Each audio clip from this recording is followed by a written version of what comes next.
Oke, assalamualaikum warahmatullahi wabarakatuh. Bismillahirrahmanirrahim.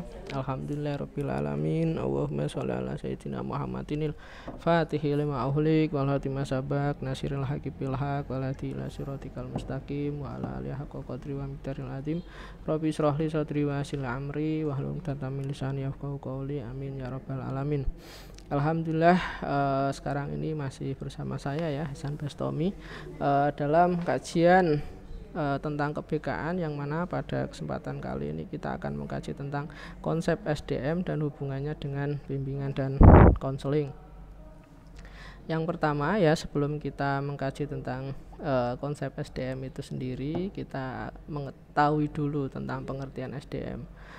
SDM atau kepanjangannya adalah sumber daya manusia, adalah salah satu faktor yang sangat penting, bahkan tidak dapat dilepaskan dari sebuah organisasi, baik institusi maupun perusahaan.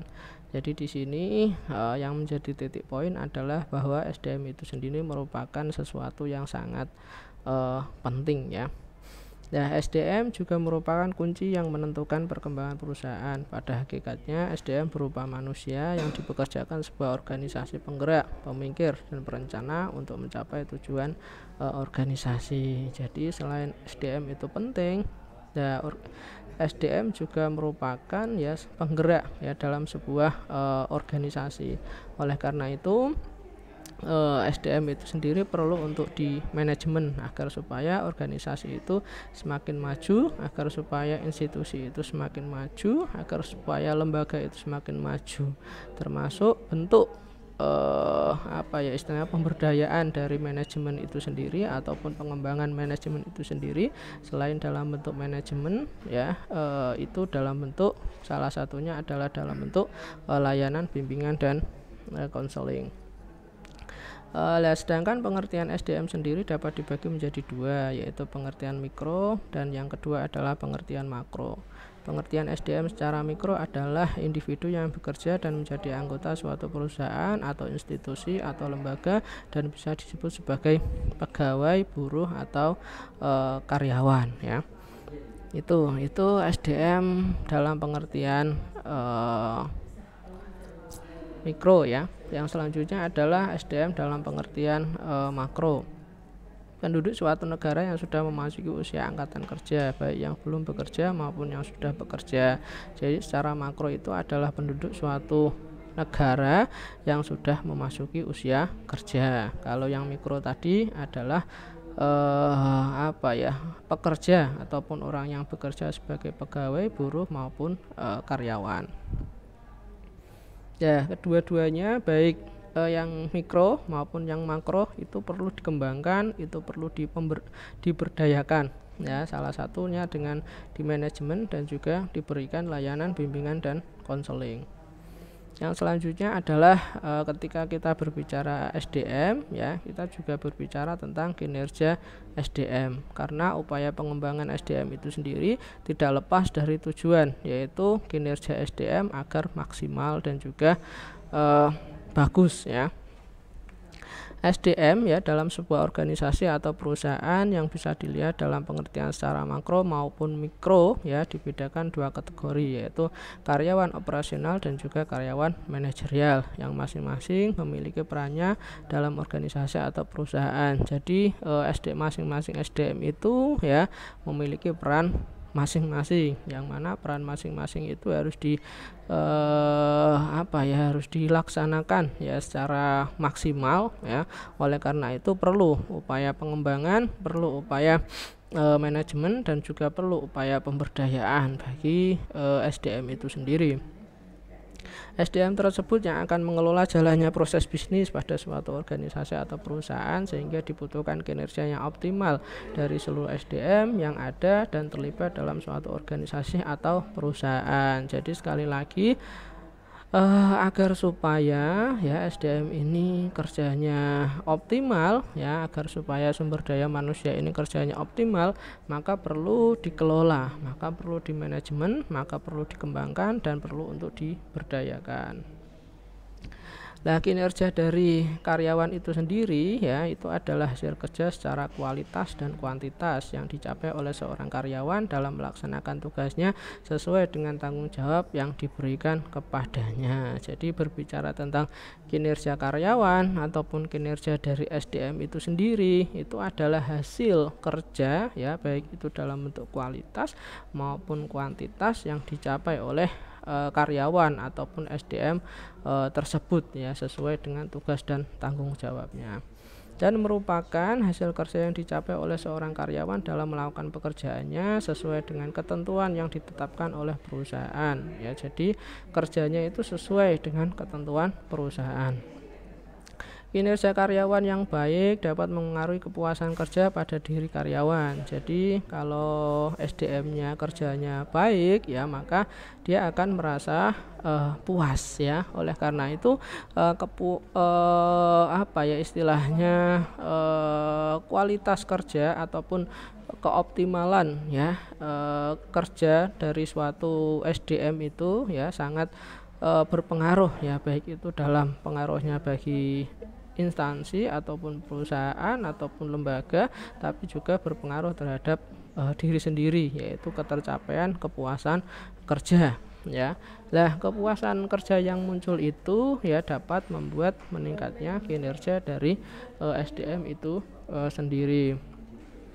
Yang selanjutnya adalah manajemen SDM ya. Jadi agar supaya SDM itu optimal maka perlu untuk dikelola ataupun di manajemen. Nah di sini manajemen SDM itu ada ada tahapan-tahapannya ya ada step-stepnya. Yang pertama adalah perencanaan. Merencanakan tenaga kerja yang sesuai dengan kebutuhan perusahaan akan lebih efektif. Jadi kita dalam mengelola ataupun manajemen SDM itu harus direncanakan agar supaya terjadi kesesuaian ya antara kebutuhan perusahaan dan juga tanggung jawab dari SDM itu sendiri. Yang selanjutnya adalah pengorganisasian, pembagian kerja karyawan, hubungan kerja, delegasi, wewenang dan koordinasi. Jadi masing-masing SDM itu nanti akan dibagi ya sesuai dengan job deskripsi ataupun sesuai dengan keahliannya masing-masing ya.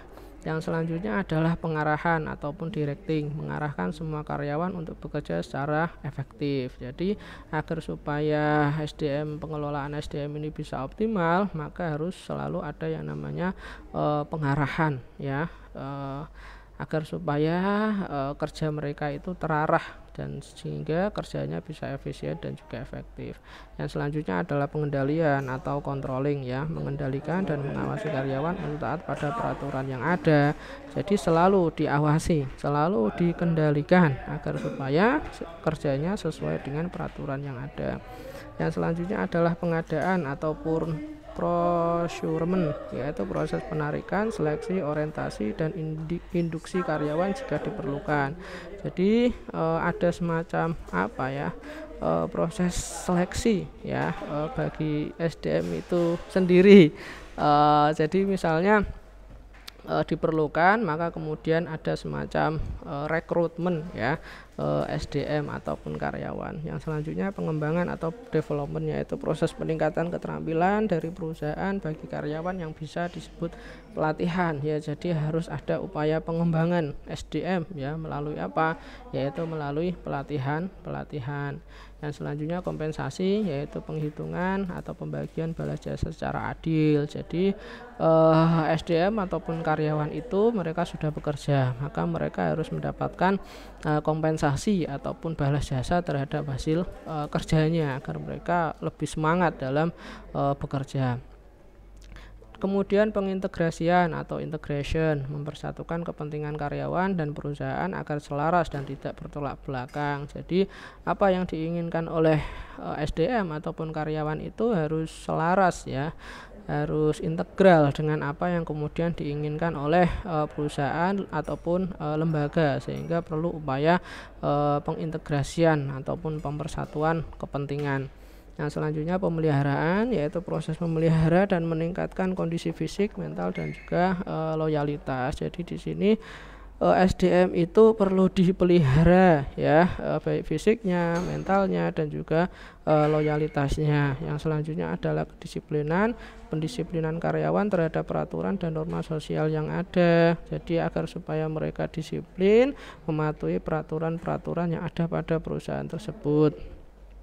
Yang selanjutnya adalah pemberhentian ya dari organisasi atau dengan kata lain PHK. Jadi sangat memungkinkan terjadinya pemberhentian jika memang SDM tersebut tidak kerjanya tidak sesuai dengan yang diinginkan perusahaan atau kurang efektif maupun kurang optimal, sehingga dimungkinkan adanya semacam pemberhentian atau PHK ya.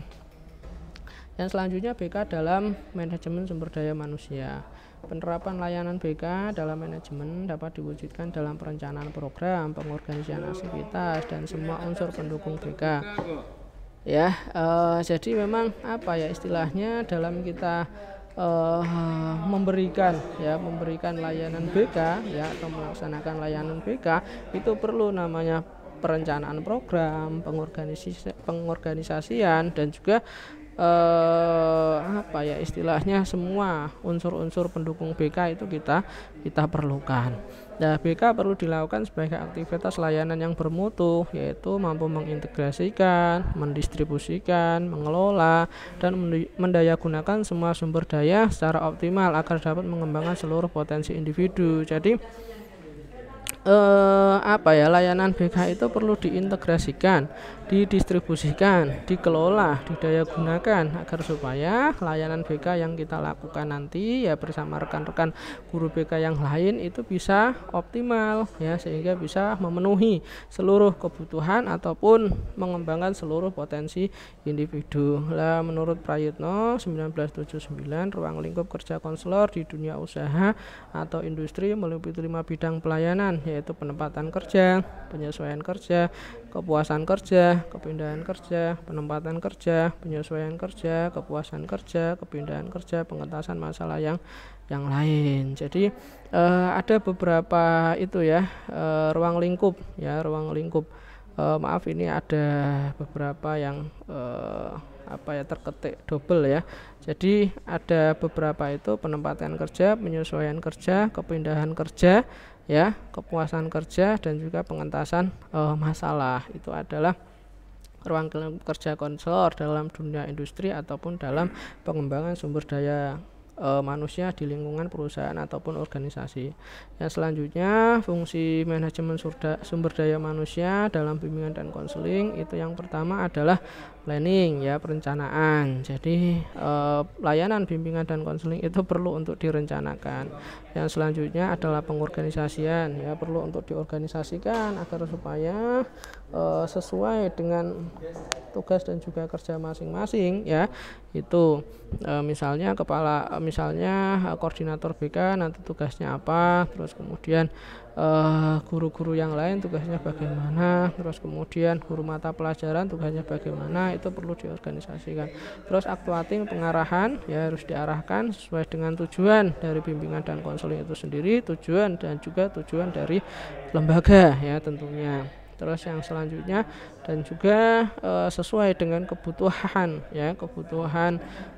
baik itu kebutuhan lingkungan, lembaga maupun kebutuhan dari peserta didik. Yang selanjutnya adalah controlling atau pengawasan agar supaya kinerja konselor ataupun layanan BK itu tetap sesuai dengan perencanaan dan juga sesuai dengan norma-norma yang berlaku ya. Itu jadi memang layanan BK perlu ya, sangat perlu